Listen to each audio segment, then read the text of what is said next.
Everybody, welcome back to the Badgerland Birding Podcast, bringing you birding news and stories from the Badger State and beyond. Today we're sharing a conversation with Arjan Dwarshuis, who broke the global big year record, and he also talks about his book that came out and some of his craziest stories from his big year, so hope you enjoy it.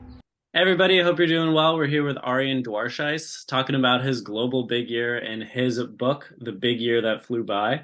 And so Arjan saw 6,852 species in a single year in 40 different countries. So obviously an incredible feat, and we're super excited to be talking to him. In addition to the book, there's also a documentary called Arjan's Big Year that you can check out online. And Arjan, you just became a new father recently too, so congratulations. Thanks a lot. That's because that's why I have all the baby cards in the bag. And also my newborn, her name is Mara, by the way, named after the Masai Mara, one of the people I visited during a big year. But she's sleeping here in the same room, and hopefully she'll remain quiet. But if you hear some weird squeaky sound, it's not some rare bird, but it's my daughter. So I feel like the question on everyone's mind is, are you already going to start training her to be a birder or to potentially break your global record someday? that is a really funny question. Since literally an hour ago, I was trying to keep her quiet by playing the song of Blythe's reed warbler, one of my favorite birds to look for in spring. And Did it work? it kind of works, but then when she became active again, and then I tried a European nightjar, which is of course more of a like monotonous brrr kind of sound, and that actually worked. So Maya found like the key to the kingdom there. Later on, she's gonna hear it out in the field and be like, "Dad, that's the song from my dreams." Yeah, exactly. That's been haunting me from my childhood. Yeah. Or she got if I press too hard, she's probably really gonna despise bird watching. So I have to be careful. So first of all, just like the incredible planning that went into your big year. A lot of people wanted to know, like, how did you finance the whole thing and plan it out? Like, how much effort did that take? I imagine it was quite a bit. Yeah. Well, it was so I'm always when it comes to big projects, I sort of jump in like a headless chicken. That helped a lot. But of course, yeah. So when I like originally my plan for big year was a bit different than like the way I executed it finally. So first I had plans to break like 4,500 species. Like that was the current record in 2014. But then your fellow countryman Noah decided to do his big year 1 year prior to my big year. And then he pushed like the bar all the way, or raised the bar to 6,042 species. And already when he like started and I saw his itinerary, I knew he was gonna see a lot of birds and maybe hit 6,000. And before that, so my original plan was to do a lot of hitchhiking. Like that's how I used to travel a lot. You know, before my big year, I was hitchhiking on rooftops of trucks across the east slope of the Andes. When I was 15, I was already backpacking in Turkey looking for Caspian snowcocks, and that's how I used to travel. So that was my original plan, and then it would have been quite cheap. But then I decided, well, I'm gonna like really go for a huge record, and so a lot of planning became involved. You know, I had to in those, let's say, 1.5 to 2 years of planning, I sent maybe over 1,000 emails to guides, to lodges, to birding companies all around the world if they would be able to host me during my travels. Also, I tried to find sponsors because I was a bartender at that moment. I just finished my university. I was studying archaeology, and I was a bartender in Amsterdam. So it was not like the financial basis that you need for a year of travel. But you know, back then I was already on Dutch television quite often, and that helped a lot to get some sponsors on board, like Swarovski Optic, but also Canon, and like a law firm where some birdwatcher was a partner, like a coffee company, and I've got like 20 different sponsors, and I already saved money for a trip like this for years. And in addition to that, I could borrow some cash from my parents. So yeah, that's how I financed the whole thing. And in the end, it cost about $65,000 in total, including all the flights. So I think that's cheaper than when you do a US continent or a North America continental big year, or 48 lower 48 big year. Yeah, I'm surprised how low that was. You must have done a good job finding sponsors and everything. Yeah. If like my friends always say that I can wrap a turd in tinfoil and I can sell it to you if, if you need it. Was there a moment before you decide, like, was there a moment you said, okay, I'm gonna do the global big year? Like, was there a decisive time? Yeah. That was a long time ago when I was, I think, 19. And I was back then I was hitchhiking in. I was when I finished high school. I went on a birding trip for half a year in Southeast Asia and South America, and well, at some point I ended up in Peru, and for like 4 months I hitchhiked to every corner of Peru, and at some point I already observed more than 2,000 species that year, and that was in just 6 months.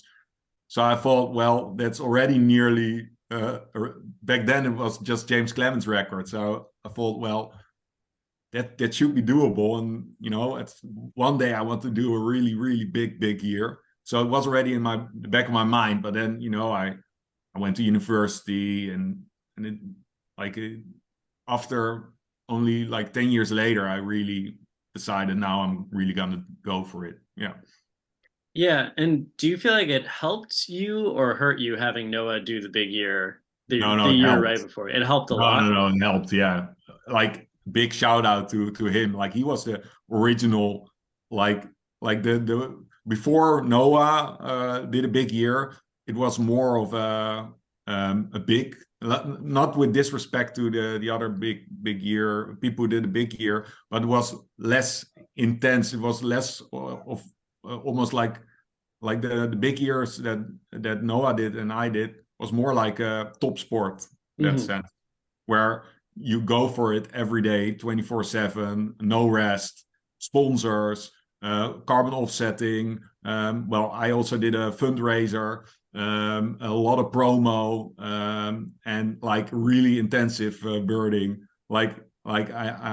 It was kind of crazy. Like I had friends that traveled with me, and then we did, for instance, like all the endemics in Jamaica in less than 2 days, or everything on Sri Lanka in 3 days, or Palawan in 2 days, or like it was kind of hectic schedule. And I had like friends of mine who joined me in Costa Rica, and during actually the day that I set the record, well, we picked them up from the airport at 2 in the morning, and we finished the day at like 1 in the morning the next day. They said, well, till this day, this was the most tiresome day of my entire life. And you did that for an entire year. Yeah. So Noah, he like set the bar for me. And also with any big record, you need a big record before you to raise the bar. So, and I also studied his route.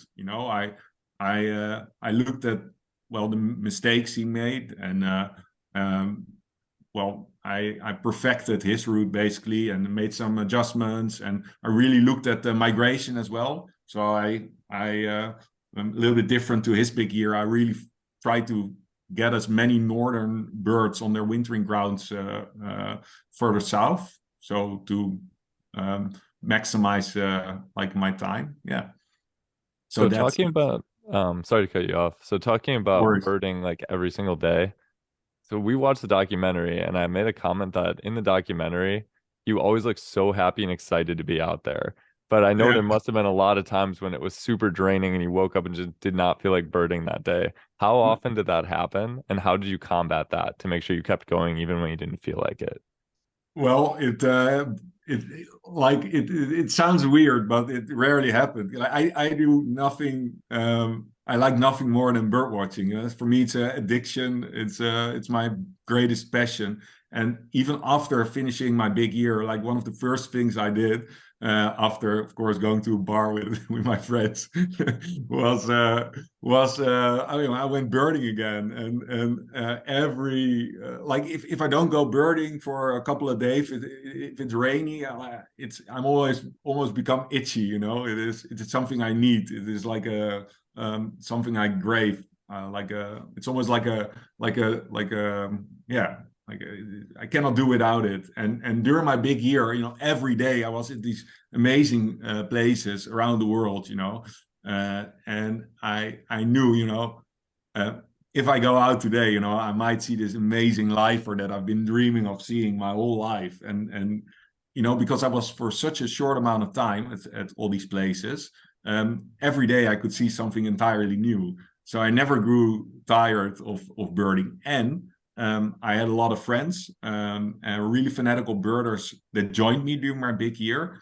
And so every time there was new energy, you know, for them it was their holiday and they want to maximize the score and see everything. And, you know, and then even if I was tired, you know, I had their positive energy to get me back on track. Yeah. And I never actually, maybe, no, not once in the whole year I was fed up with birding. Maybe fed up with all the traveling, but not birding. You know, that's what I love to do and still love to do. Yeah, do you think that your record will ever be broken? And if somebody broke it, would you do it again to then break that record? I, to start with your second question, I will never do it again. It was the adventure of a lifetime and a childhood dream, and I enjoyed every step of the way. It was a roller coaster ride that I enjoyed a lot. But you know, I now have a family. I don't like traveling as much anymore. Also, you know, I have quite a huge carbon footprint, and even though I offset it, the majority of that footprint, and I did this fundraiser, I still, I have a different mindset to traveling than I had when I was doing my big year. So no, I wouldn't do it again. And then the question, do I think it will be broken? Well, not to be arrogant, but I think it will be difficult, you know, because I didn't get sick for a single day. I had a leap year, so I had an extra day. There were no problems with flights for an entire year. That's crazy. No wars that broke out. No guides that got, well, one friend of mine, Dusan Brinkhuis in Ecuador, he broke his leg, so I had to made some adjustments in the schedule there. Well, there were basically most of the year it went pretty well, and maybe I could have spent a little less time in East Africa and a little more time in maybe the top end of Australia or in the Indonesian archipelago, or maybe I should have included the east coast of China or Sichuan. But still, you know, I like birded all day and even most of the nights as well. And I didn't get sick, so it will be very hard to break the record. But maybe there's ambitious kid listening to this interview, and maybe you guys one day. I don't think so. But I was curious with all the different places that you went to. So many of them looked and sounded absolutely amazing. What were some of the ones that stood out to you the most, where you were just really taken in by the beauty of the place or just how interesting it was? Yeah, it was almost every day, you know, because it's also when doing a big year, you're in a different scenery almost every day. Like one day you're in the desert, the next day you're in the tropical rainforest, and then you're on the Patagonian steppes, and so it's also like you can really see how diverse the world is. But of course, some places stood out, like birding in the lowlands of Papua New Guinea. When you feel like you traveled into a Jurassic Park movie with all these giant bats or flying foxes, in the air, and then displaying birds of paradise in the canopy, and yeah, it was completely mental. But I really, I like the high mountains of the Drakensberg in South Africa, the Himalayas, and of course, from a birding perspective, I really like the Andes, and especially east slope of the Andes is just crazy beautiful, and also from a birding perspective is just absolutely mental. Every altitude, different species, and yeah, I really like that. So I do have to ask a little bit about the United States, because you spend a lot of time everywhere else and very little time comparatively in the United States. So we got to set the record straight on why that was. Was it just that you got a lot of those species elsewhere, or was there just other priorities? No disrespect to the US, because that's where I need to sell my book. You're a fantastic country. Go into sales mode. We need to hear the pitch about why the US should want it. To be honest, Mexico is just a little better, and that's where I spent about 3 weeks. And I got a lot of US stuff in Mexico, and also because it was late autumn, a lot of stuff, a lot of migrants I got further south. So I got almost all the American warblers except maybe Kirtlands and I think Connecticut warbler and Swayzen's warbler. Those were the only warblers I missed, because I all got them on the wintering grounds. And then the northern species are shared, quite a few of them are shared with Europe. So I get some of them in the Netherlands.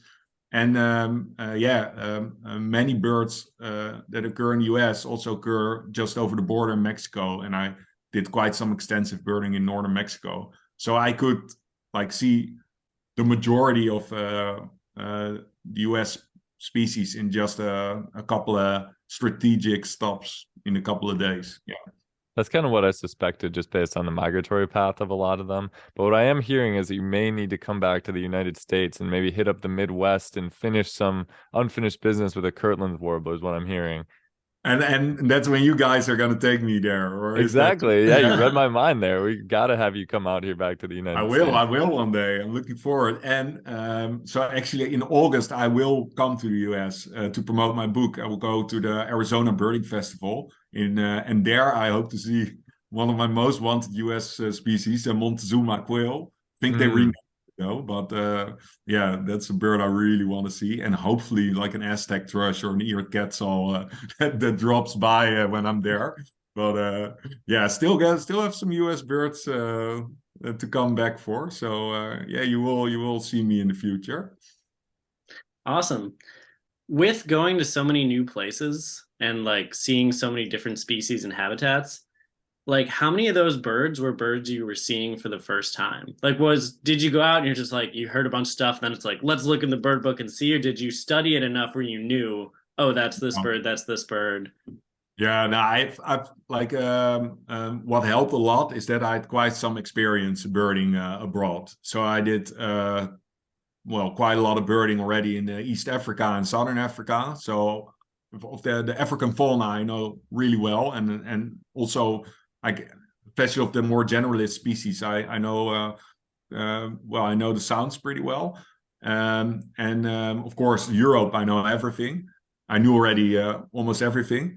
And I did already do a lot of birding in Malaysia. I did some birding in Australia, New Zealand, and of course, extensive birding in Suriname and Peru, and Costa Rica. So, I had a good sense of, especially when I looked at the bird, I knew, that's this family or this genus. And there are only a couple of species that are possible now. But that said, of course, also with a big year, you need a guide every step of the way. So only one morning in the Dominican Republic, I was not with another really experienced birder or one of the best local guides in the country.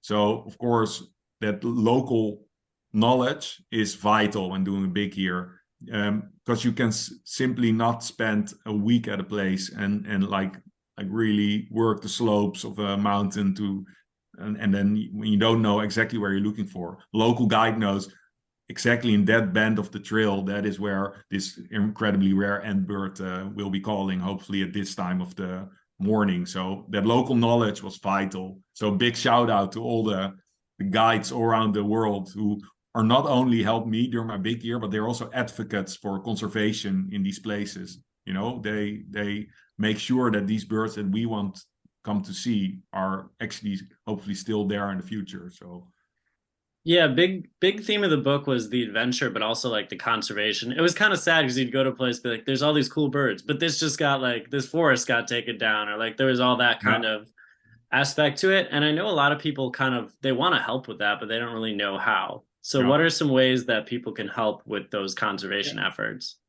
Well, let's start with a little bit of a paradox. So like traveling, of course, and is not good, you would say, because of the CO2 emissions. But I think it's really vital that people keep on going to these critically endangered ecosystems. If there were no birders visiting the forest of Madagascar or the Atlantic rainforest in Brazil or the east slopes of the Andes in Colombia or Peru, those places would be gone, you know, and all those species would be gone. So from a more short-term perspective, I think it's really important that people visit these places. It also shows to governments that it is essential that they safeguard these places for the future, because in the from a long-term perspective, it's also has some economic value. So my first tip is like not like what I did for 40 countries in 1 year, but do sometimes go to these places and then travel responsible, you know, offset your footprint, go to visit fantastic eco lodges, like for instance Amazonian cloud forest conservation in Peru. Well, you can stay at a fantastic lodge, but also you really help to conserve the habitat that you're visiting and the species that you're looking for. So that is one tip. And also, of course, donate to BirdLife, donate to IUCN. Get your friends enthusiastic for birding. That is also really something show, because it all starts with like people appreciating the birds in their back garden, and don't take them for granted. You know, show how wonderful birds are and how essential they are, not just for themselves, but for our future as well. Yeah. And does a portion of the proceeds from the book go to conservation as well? Yeah, sure, yeah. So people can help by buying the book as well. Yeah. So it goes to the BirdLife Preventing Extinctions program. So a small amount already for my from the revenue from my the Dutch version of my book, because the Dutch version of my book has been out since 2018. And I donated 5% of all my profit to the BirdLife Preventing Extinctions program. Yeah. Awesome. And I will do the same with this book. So with translation. So the more people buy good to know. Yeah. There's a lot of interesting stuff in here too. You help conservation. Yeah. So I do want to go back to the birds for a little bit, because we had a lot of questions. This is going to be very difficult to answer questions, because they're things like, what was your favorite bird you saw in your whole trip out of all of them? And then what's the one you most want to see next? I thought you were gonna test me with a couple of sounds from Tapaculos. No, we trust you. We trust you. I wouldn't dream of challenging the guy holding the record for the global big year. No, it's hard when people say, "What's your favorite bird?" Because it's like there's so many things that you could take into account there. But they wanted to know what your favorite one you saw was, and then which one you want to see next. Okay, I will try to be original, because of course you have the usual suspects, because I did many interviews about my big year, and birds that immediately pop up are species like horned guan in Guatemala, a white-necked picatartes in Ghana, a Philippine eagle in the Philippines, harpy eagle, birds like that, King of Saxony, bird of paradise displaying in the canopy. That is fantastic. But like, let's talk about a group of birds that I really enjoyed. So growing up here in the Netherlands, migration is everything.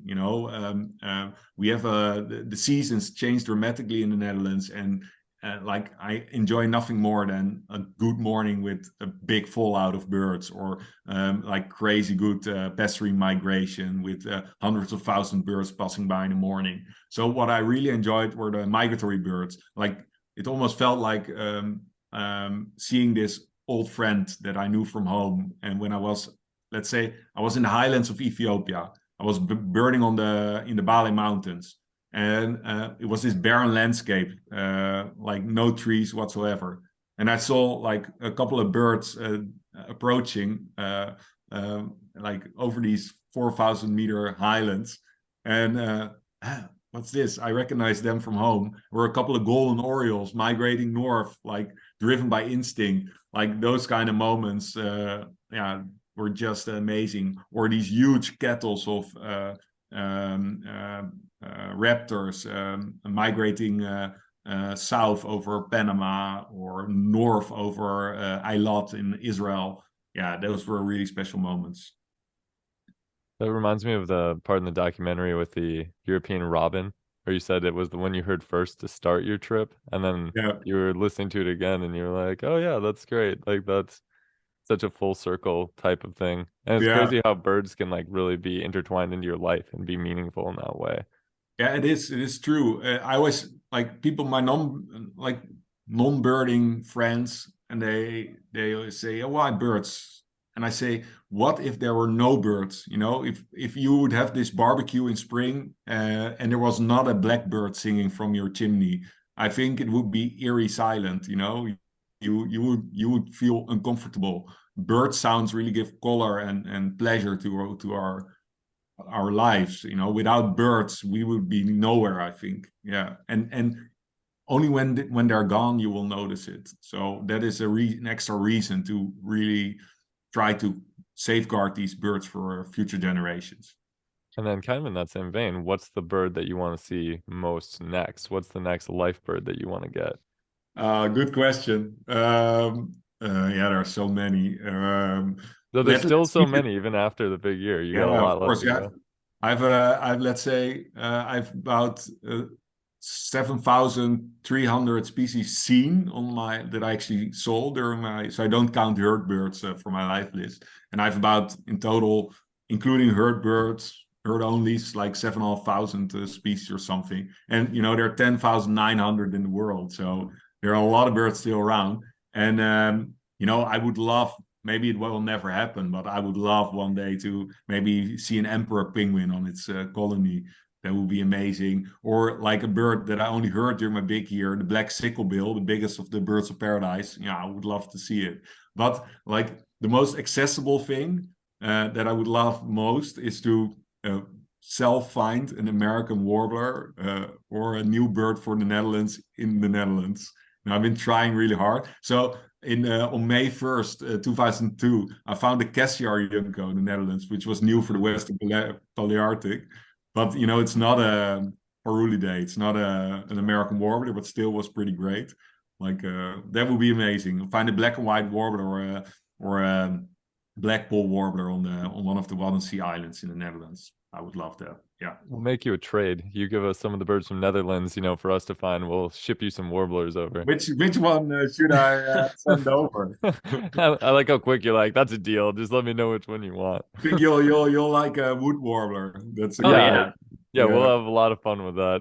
Wood warbler on the East Coast somewhere, not on the far western Alaska islands. Yeah. Yes, that would be appreciated. So I'll make some calls.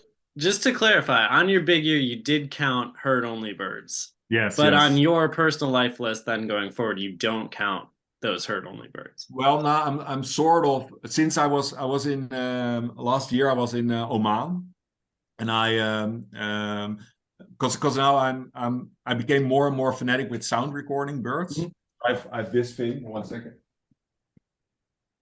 Like a parabolic mic. Yeah, that's awesome. Yeah, that I really like recording bird sounds with. And for instance, I made a recording and I only heard Omani owl. And that's just, it was some high on the cliff face, and I could not see it. And that bird got me thinking, maybe I'm gonna, because it's a personal list, maybe I'm gonna include some herd onlys, but some tyrannulate in the Atlantic rainforest that I only heard. No, I'm not gonna count it because I already forgot how it sounded like. But let's be fair. But a bird like Omani owl or that black sicklebill in PNG, I can remember vividly how it sounds like. So yeah.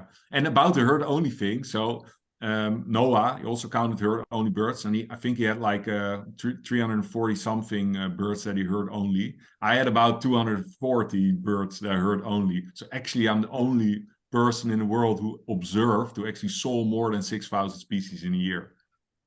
That's good. That's good to know. Yeah. I like that you're ready with that fact too. Like, just in case you're ready. So the Picardies, that was your David Attenborough experience. Yeah, right? Cool. Yeah. All right. Tell us a little bit more about that with because you said going in, you were like, we should see these, but you never know what could happen. It was a big moment for me because the Picardies was the bird that launched my hero, David Attenborough's big career into the limelight. Because those images, black and white images of him talking about the Picardies in Sierra Leone in, I think, the early 60s, went all over the world, and that launched his career. And there I was 65 years later, also with a camera crew, not in Sierra Leone, but in Ghana, looking for this bird. And it really felt like I was stepping into my hero's footsteps, looking for this Picardies. And then eventually we saw it crazy well in the documentary. I think it's in the documentary, the images that we have of Picardies are one of the best ever taken in the wild. So yeah, it was this monumental experience for me. Yeah, those were incredible images and videos that you guys captured there. I also want to talk about one of your biggest misses. I don't know if this was it, but missing Maria, the giant ant pitta, the one that seemed like it's basically, it was terrible. For people that don't know, somebody had the ant pitta trained to eat like out of your hand. So it seems like it should be a slam dunk. And then I was feeling. So it felt like it was going to be a slam dunk. So I was staying with Dusan Brinkhuis, a friend of mine who guides for rock jumper tours in Quito.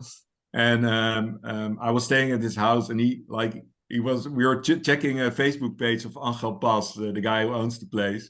And he had a whole busload of Japanese photographers who came in the day prior to my visit, and they had image filling hundreds of photographs of Maria, the giant ant pitta. So it was a great, beautiful day, no wind, no rain. I had Angel Paz all for myself. I was the only person visiting that day. And so went over to the first site. He started calling. So he literally says, Maria, venga, venga, venga, venga. And then we waited. So I thought, well, any moment now, Maria's going to pop out, and that's it. And well, no Maria. Hour later, another site, no Maria. Tried somewhere else, no Maria. And eventually I had to go because I was on a tight schedule. At 11 a.m., I had to call it a day, and I had to move on. And I was literally crying. I had to hugging Angel. Oh, we missed the night.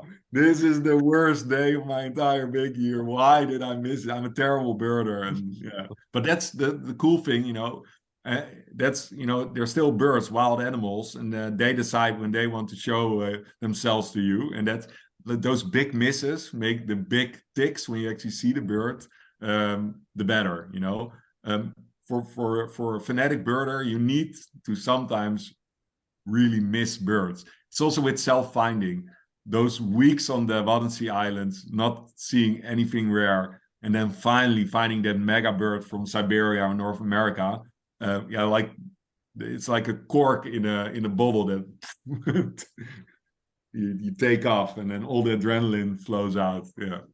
Yeah, that's actually a great metaphor for what you actually did when you got the record for the big year too. I think it was Costa Rica, right? Yeah. You were in the middle of the forest. It looked like popping some champagne and having a cigar or something. How good did that feel? Did that feel like the culmination of your big year, relief after that? Or was it that's great, but let's keep going? A little bit of both, because we were on a hectic day with in a tight schedule, but it was an amazing moment because I had three non-birder friends of mine, three of my best friends in the world, who were on holiday in Costa Rica, and secretly they had arranged with Peter Westra from Aratinga Tours, who arranged the trip for me. By the way, really fantastic guide and fantastic organization. So if you ever go to Costa Rica, contact him. But they arranged to come along for the ride for one day, and they had trained. So they had like bird books of Costa Rica. They had asked my girlfriend which books they would, because she's also a birder. They had asked which book they needed. They had bought the binoculars, and then they were there at 2 a.m. in the morning, picked them up as a surprise from their hotel, and they were there crazy. It was just crazy luck. They were actually there when I broke the record. And then Harry, one of my friends, he brought a bottle of champagne with him in the rainforest, and in the box of cigars. And then I could quote I talked about David Attenborough, but another, of course, inspiration for me is Hannibal from the A-Team. So I could say, I love it when a plan comes together with that cigar. Yeah. It was quite an experience. And the same day we saw resplendent quetzal and unspotted saw-whet owl, two of the best birds in Central America. So it was a really great day. Yeah, that's incredible. So you mentioned being on a tight schedule, and a lot of the times you were in these incredible places looking at the super rare bird, and then you had to leave. It's like, we saw this, now I got to go do this. Which moment from your big year do you wish you could go back to and enjoy for a longer amount of time? Yeah, of course, every moment, every place. I would like, for instance, maybe the place you asked me earlier, like the best place that you enjoyed most. The place I enjoyed most of the entire year was actually Sani Lodge in Ecuador. It was just crazy beautiful. This pristine Oxbow Lake and this fantastic rainforest. I really felt almost like heartbroken that I had to leave after. Well, it's almost the longest amount of time that I spent at a single place during my big year, 4 nights there. But I would love to come back and spend 2 weeks there and look for those last remaining really super rare birds that I missed.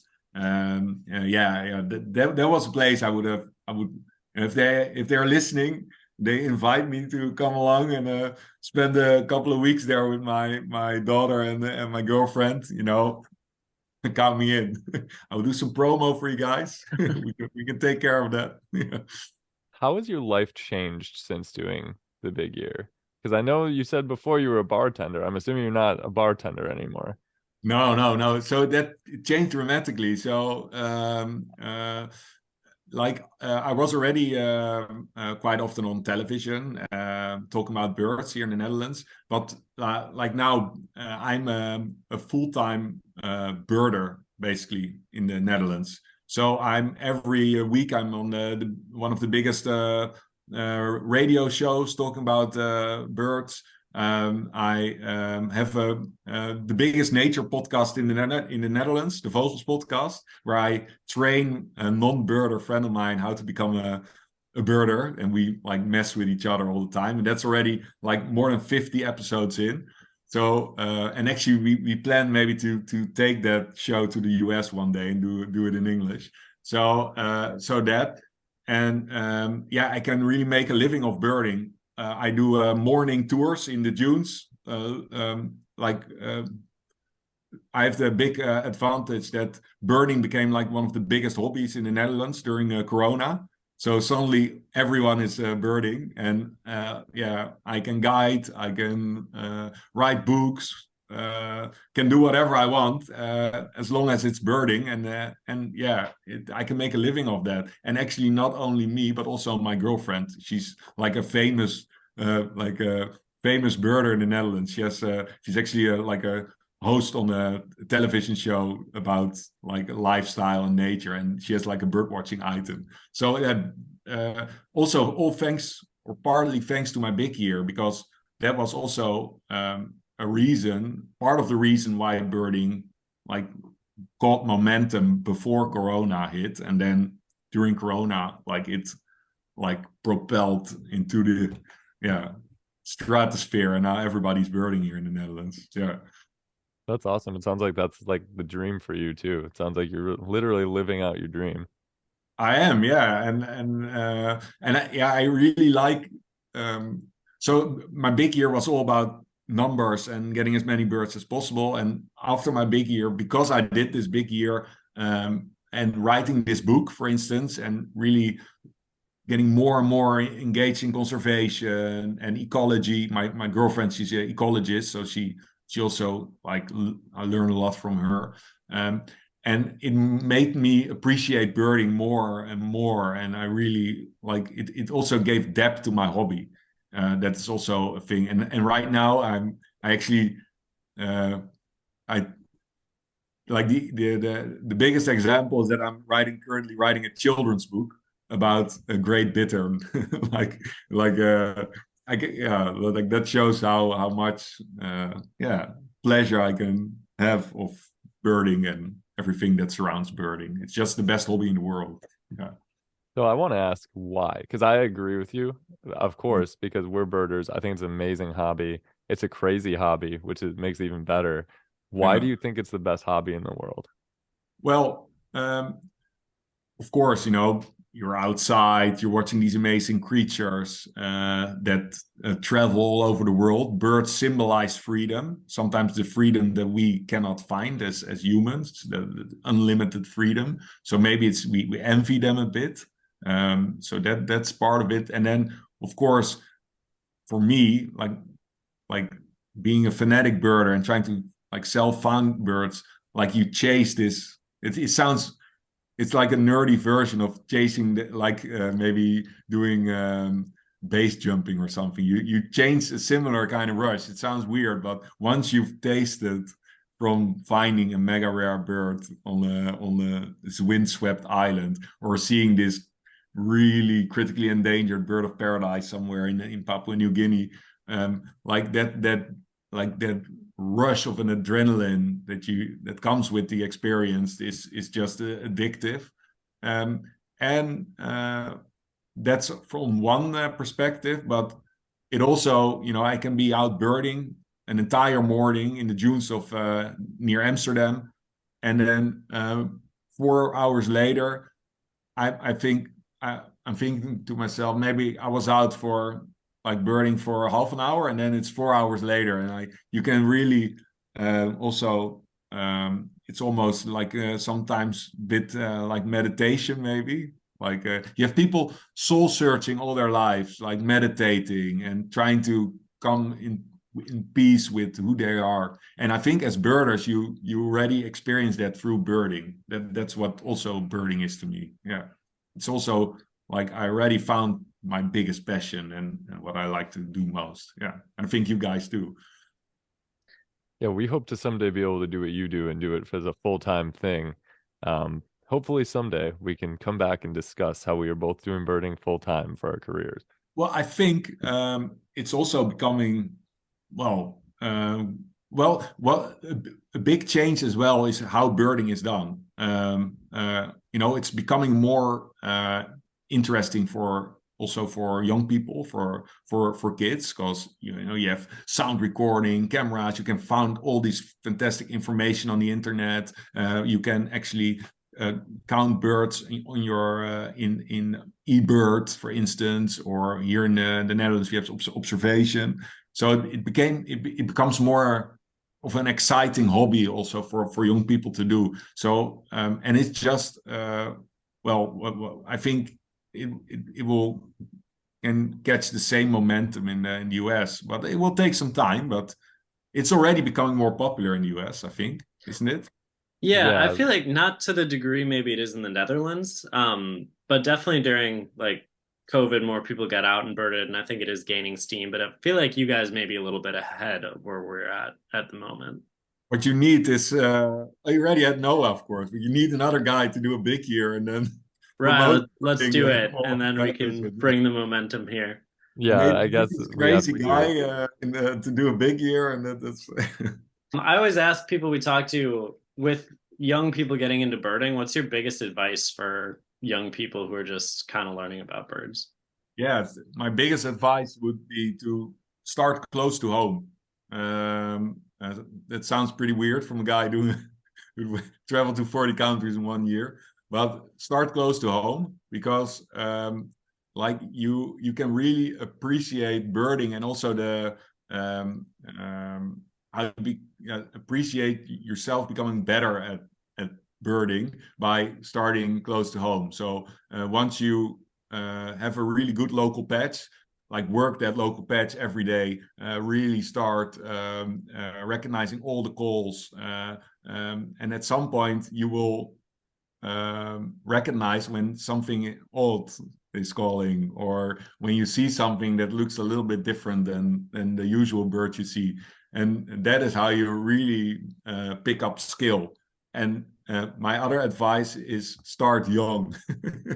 Because only if you start really young with birding, you will really know how to recognize contact calls and all these chip notes. And you need to start young. And my biggest advice is just enjoy it every step of the way. You know, it's a fantastic hobby, and just enjoy being outside, watching these wonderful creatures, and appreciate them. And because that also sounds weird from a guy that did a big year, but also sometimes stand still at a normal, ordinary bird and just look at it for quite some time through your binoculars, and really appreciate like all the complex patterns in its feathers and its plumage. That's also a big advice. And what I used to do when I was a little kid, I only had a camera when I started doing my big year. Now I have a 400 millimeter, and I photograph everything that moves. But before that, I did sketching, and that's also how you really learn to look at the details. Yeah, maybe do some sketching. Yeah. I like awesome. it. I think that settles it. I think that you have to come here and bird with us, and then we have to go there and bird with you. I don't see any other way around it. Got to get I'll my show book you signed. red-breasted goose. Thank you. I would Sounds appreciate great. that. Bearded reedling. We can look for bearded reedling, red-breasted goose, black woodpecker. I know exactly what you Americans are looking for. Smew. Yeah, you do I've exactly. guided quite a few Americans here in the Netherlands, and it's always black woodpecker, smew, bearded reedling, and red-breasted goose. Now we can take care of that. We've never done any birding over there, so like even like European robin, we'd be like, oh my gosh, that's incredible. Yeah, you'll see some excitement over some common species. Yeah, but we're gonna do it fast-paced, big year style. Oh, So okay, we perfect. need to do the whole Netherlands in 1.5 days. Otherwise, it doesn't count. Joking. Perfect. Can You guys start are it. very well about birding. Yeah, That that'd be awesome. We'd love to do that. We talked a lot about like different moments from your big year. You seem pretty chill about like, you mentioned you'd be like hitchhiking and all this stuff, but did you have like a scary moment where you were like near death or thought you were gonna get kidnapped or anything like that? I thought we were gonna get killed or kidnapped in PNG, Papua New Guinea, Mount Hagen. Our ride to the Kumo Lodge was not there, so we had to arrange our own ride up there. And then so there was this lady who said, "Yeah, we can take care of that. I have this my husband will take you up there." So this husband was a really sketchy guy. His truck looked like something that the A-Team built, like with bars in the window, and there was this guy chewing betel nuts with arms as big as my head, and like upper arms as big as my head.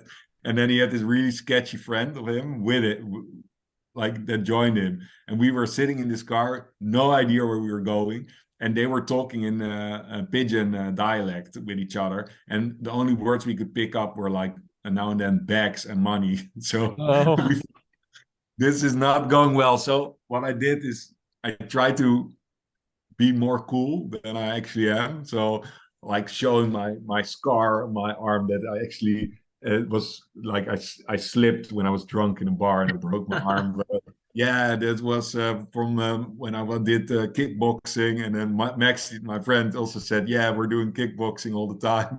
And then you're playing this. I said, let's play some of our music. So we had like moments later, we were listening to Still Dre, like pumping through the subwoofer of the car, and then so we tried to get some respect there, and then in the end, we made it to the lodge. But then they stopped the car just before we arrived at the lodge, and they said, "Okay, guys, we know now where you stay, so you're gonna have to pay us more, or we'll come back with a couple of friends tonight." So in the end, they were sketchy, and we were ripped off. Yeah. But I didn't end up dead in a ditch, and we still got all our luggage, and we arrived. Next day I saw ribbon-tailed Austrapia, bird with the longest tail in the world. So all was well then. So that's a net win. That's a win. Yeah, and I was like, it was one moment. So I was sort of sick one day. I ate something wrong in India, and so I had food poisoning. But again, somehow also it was the biggest luck in the world, because that day we were birding from a rickshaw. It's like a 3-wheeled bicycle, and we were birding Cayer National Park. So I was like sick in the rickshaw, like puking from the back. And then while puking from the back, I saw these 2 birds landing on top of a tree, and were 2 white-bellied minivets, which is this crazy rare bird that's only seen there once a year. So yeah, thanks to me being sick with all these birds. So that's also really important when doing big year. You have to remain positive and enjoy every step of the way. And as soon as you are like, oh, why am I doing this? And I'm not feeling well. And I have to travel for a whole year. And you have to think, I'm traveling for a whole year, seeing all these amazing birds. And okay, screw it, I'm sick for one day, but I will get better, and I'm just gonna enjoy every step of the way. Yeah, that was my attitude that year. That might be one of the biggest hardcore burning stories I've heard, is puking and then being like, look at that. Just back to back. And where can people pick up your book if they want a copy of it? Where's the best place to buy it? Well, they can order it from Amazon. Yeah, I think that's from May 4th it will be in bookstores in the US and in the UK. So yeah, or from Chelsea Green, my publisher. I think they can order it there. Yeah. Wonderful. And I think that you guys have some win-win yeah, we have some extra copies. We'll be doing some kind of giveaway or prize along with that. It will be a sound of a tapaculo, and you need to identify it, right? And then I will be the judge. Well, thanks so much for taking the time to talk to us, Arjan. Yeah, it was a pleasure. I really enjoyed. I also had that's also something I really like. Not take myself too serious, have a laugh, and you did both. So good, we succeeded. We really appreciate your time. As an amazing accomplishment. We're happy that you decided to come on our program to talk about your book. We got a couple copies. We'll be doing a giveaway like Derek mentioned already, so be on the lookout for that. And if you want to buy it, Amazon, great place to do it. And you're helping out conservation. Yeah, you do. All right, guys. Thanks a lot. Well, we hope you enjoyed that interview with Arjan, and thanks so much for watching and listening to this episode of the Badgerland Birding Podcast.